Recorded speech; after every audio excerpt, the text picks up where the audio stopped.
Fala, gente amiga, tudo bom? Eu sou Carlos Lose e este é o Batata Diário, seu programa de dicas do Diário do Capitão. E hoje nós vamos continuar nossas análises de episódios de Jornada nas Estrelas. Vamos voltar a DS9, mais especificamente ao 5º episódio da 2ª temporada, intitulado Cardassianos. Gente, esse é um episódio bom pra caramba, tá? Vale muito a pena ver. Por quê? Porque vai ser o primeiro episódio, né, que vai trabalhar, né, de forma bem efetiva, tá, a dupla Bashir-Garak, né?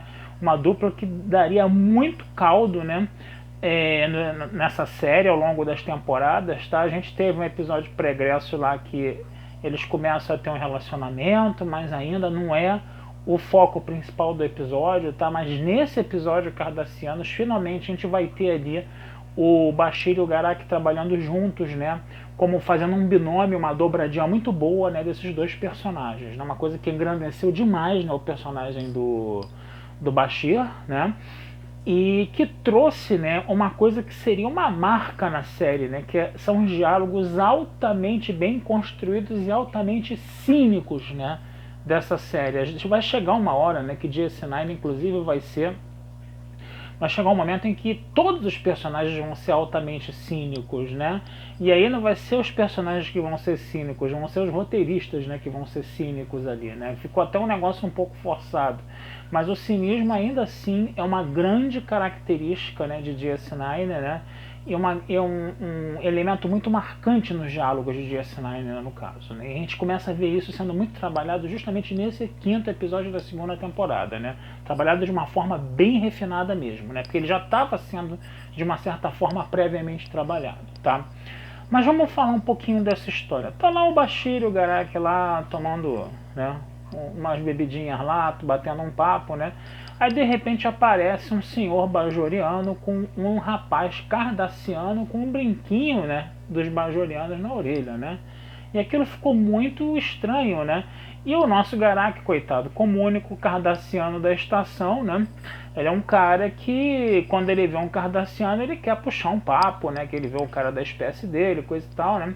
Aí ele foi tentar fazer isso com o garoto tem uma tremenda de uma dentada, né, na mão do Garak, né? Do pobre do Garak lá que o Bashir teve que cuidar do ferimento dele, o Garak não ficou com nenhuma sequela, beleza, né?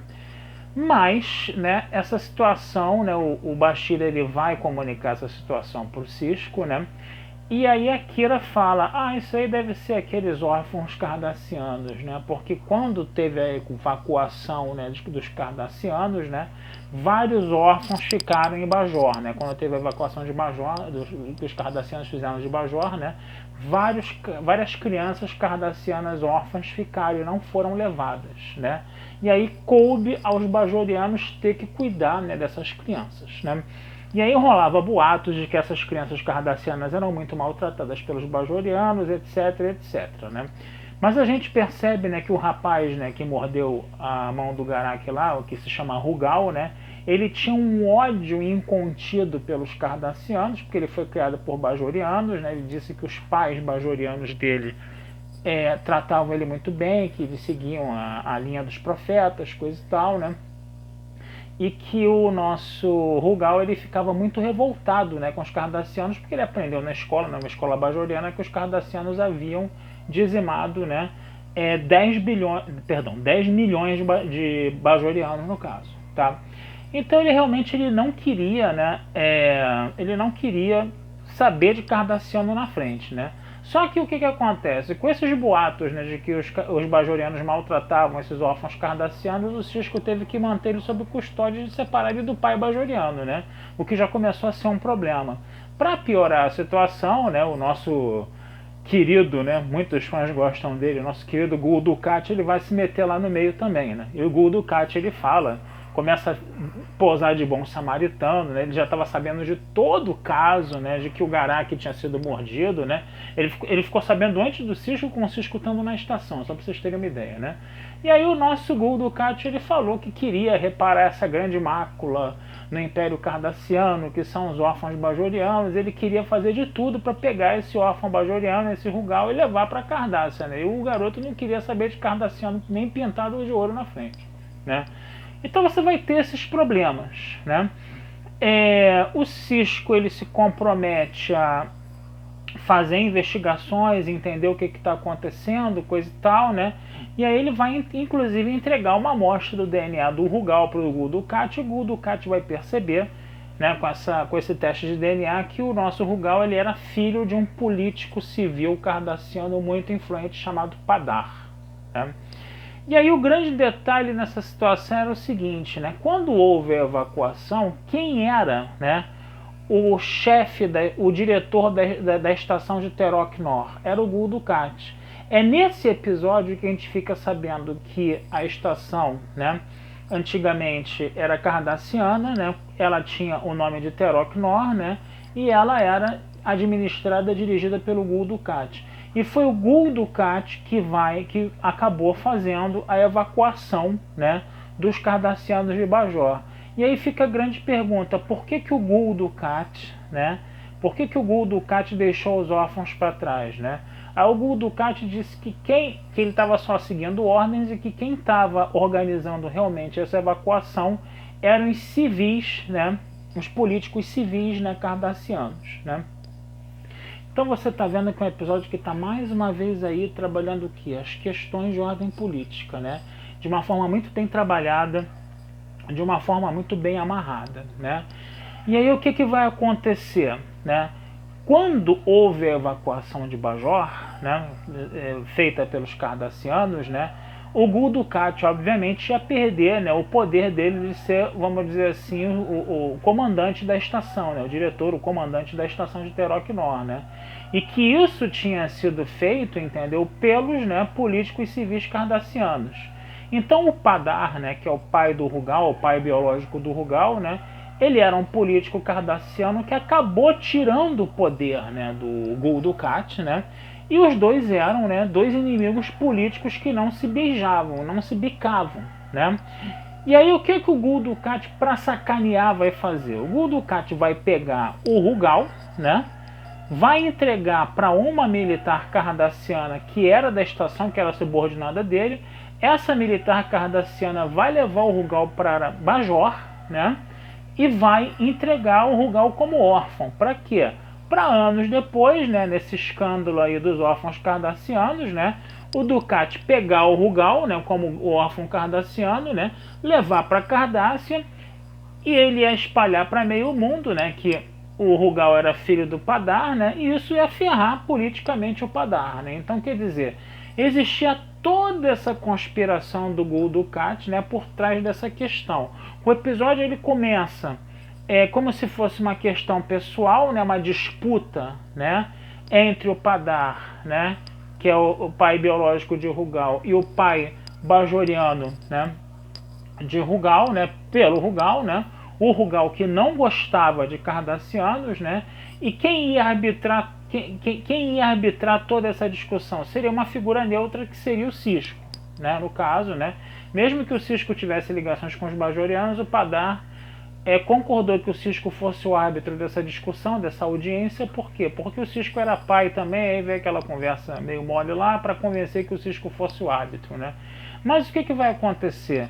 Enquanto você está tendo toda essa questão de quem vai ficar com quem vai ficar com o Rugal, né, e o Sisko está lá arbitrando, né, quem tá, a nossa dupla Bashir e Garak, né, vai investigar, entendeu? As listas de adoção, né, dos órfãos, né, para ver se encontra, né, o Rugal em algum lugar.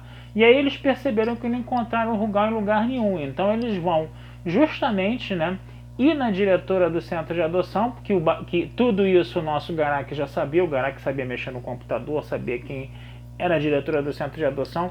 E ele nunca falava, né, como ele sabia disso pro Bashir, né? É aquela coisa do Garak, né, de estar sempre ali enigmático, né? Sempre falando as coisas por metáforas ali, entendeu? E com aquele sorrisinho cínico dele que a gente adora, né? Eu, inclusive, acho o Garak um cardassiano muito melhor do que o Gul Dukat, se vocês me permitirem isso. Porque o Gul Dukat, ele ficou meio abilolado no final da série, né? Ele se juntou lá com a Vedek Vin lá. Aliás, vamos dizer um negócio, né? Mais sofrível do que o casal Gul Dukat Vedek Vin, só o casal Lwaxana Troi Alexander, né? Vamos ser sinceros aí, né? Mas então o Gul Dukat para mim teve uns momentos de porra louquice que eu confesso a você que eu não gostei não. Para mim ele sempre foi um 7-1 que estava enganando todo mundo lá ele não ficou porra louca coisa nenhuma, entendeu? Ele só tava dando uma de migué o tempo todo. O Garak não, o Garak é aquele negócio mais, né, como é que a gente pode falar, aquele cinismo dele, né, aquelas metáforas dele, né, e ele vai se revelando aos poucos, né, é aquele aliado que você confia desconfiando, né, quer dizer, isso, o Bashir pode dizer isso melhor do que ninguém, né. Então esses dois aqui vão descobrir toda a tramóia do Gul Dukat, né, no caso, né. E aí, qual vai ser a decisão do Sisko? Esse aqui é o grande detalhe da história, né? A decisão do Sisko vai ser o seguinte: já que teve uma conspiração do Gul Dukat, né? Então, perdão. Então eu vou decidir pelo quem? Para o Padar ser, né? Ficar com a guarda, né? Do Rugal, né? E o Rugal que se dane, né? O Rugal que odiava cardassianos, né? O Rugal que, quando se encontrou com o Padar, mostrou uma resistência total a ele, né? Perdão. O pai bajoriano lá ficou, né? Havia navios, né? O pai bajoriano que criou o Rugal a vida inteira, né? Essa família bem constituída que você tinha, né? Entre o casal bajoriano e o Rugal como filho, né? Ela ficou completamente, entendeu? A ver navios nessa questão toda. E o Rugal foi viver com um cara que ele não queria viver, de uma espécie que ele odiava, de um planeta de uma espécie que ele odiava. Tudo por quê? Porque houve uma conspiração, entendeu? E aí era mais justo o filho ficar com o Padar. Mas foi justo pro Rugal? Não foi, cara. Realmente era pro Rugal, entendeu? Na minha modestíssima opinião, mesmo com a questão da conspiração, eu ainda acho que era pro Rugal ter terminado com a família bajoriana, entendeu? E aí você botar ali vamos dizer assim, um gancho, né, pro Rugal e o Padar se aproximarem, né? Você poderia inclusive trabalhar isso, né, em outros episódios. Eu confesso a vocês que eu não me lembro, né, que são 7 temporadas, episódio a dar com rodo, né? Eu já vi isso tem um certo tempo, né? Tô revendo agora e agora eu tô gravando tudo, escrevendo, fazendo vídeo, né, para ficar tudo bem registradinho, bonitinho, né? Mas eu confesso a vocês que achei uma tremenda de uma sacanagem que fizeram com o Rugal, né? E aí é aquele detalhe, né? Você pega uma questão pessoal, né? Que era a vontade do Rugal, a mágoa do Rugal com os cardassianos, e você coloca ela em segundo plano para privilegiar o quê? Uma questão de ordem política. O Rugal tem que ficar com o Padar, por quê? Porque houve uma conspiração política. Aí você vê o mote, né, que DS9 pega de privilegiar as discussões políticas ao máximo. Essa é a série, entendeu? Que mais trabalha questões de ordem política, entendeu? E ela se posiciona e muitas vezes ela não está sendo metafórica, ela está sendo bem direta, não está sendo subliminar. Isso é uma coisa que eu vou bater aqui sempre na tecla, entendeu? Que é uma série que discute bastante a questão política, entendeu? E ninguém reclamava disso, inclusive batia a palma, né? Então, quer dizer... Bom, mas eu não vou entrar nessa discussão de novo, né? Eu já falei bastante sobre isso, né? Então, gente, é um episódio que vale bastante a pena você assistir, tá? É um episódio que vai trabalhar essa coisa do... Quem gosta do Garak, entendeu? Na hora que o Dukat sai da audiência... pé da vida, porque a conspiração dele foi desmascarada. Antes, ele sai sem falar nada, sem responder as perguntas do Bashir, né? Ele sai e lança aquele olhar, entendeu? Venenoso, assim, entendeu? Pro Garak, né? E o Garak só com aquele riso dele, assim, cara, esses momentos de DS9, cara, são muito bons, cara. Realmente, DS9 é uma série muito boa. Dessas de Jornada nas Estrelas, talvez eu considere, tirando o TOS, obviamente, né? Que TOS né? TOS a gente não... TOS tá no céu, cara. Tirando o TOS que tá no céu, a gente bota aí DS9, né? Na minha opinião, acho que DS9 talvez seja a melhor de todas, né? Tem gente que gosta de... Todas são muito boas, né? Quer dizer, nem todas, né? Tem umas mais recentes aí que foram meio complicadas, né? Mas todas são muito boas, entendeu? Mas DS9 tem um sabor especial, cara. Tem realmente... Tem aquela receita especial da vovó, sabe qual é? Sabe? Aquele gostinho que só a vovó consegue colocar, aquele temperinho a mais ali, entendeu? Que só a vovó consegue colocar. É por aí a parada, entendeu? Então já falei demais, gente. Vida longa e próspera a todos, tá? O texto desse episódio vai estar lá na Batata Espacial, né? Como sempre, tá? E não deixem de curtir, compartilhar, comentar e se inscrever no canal do Diário do Capitão que essa ajuda de vocês sempre é muito bacana pra gente, tá certo? Um abração, fui e até a próxima.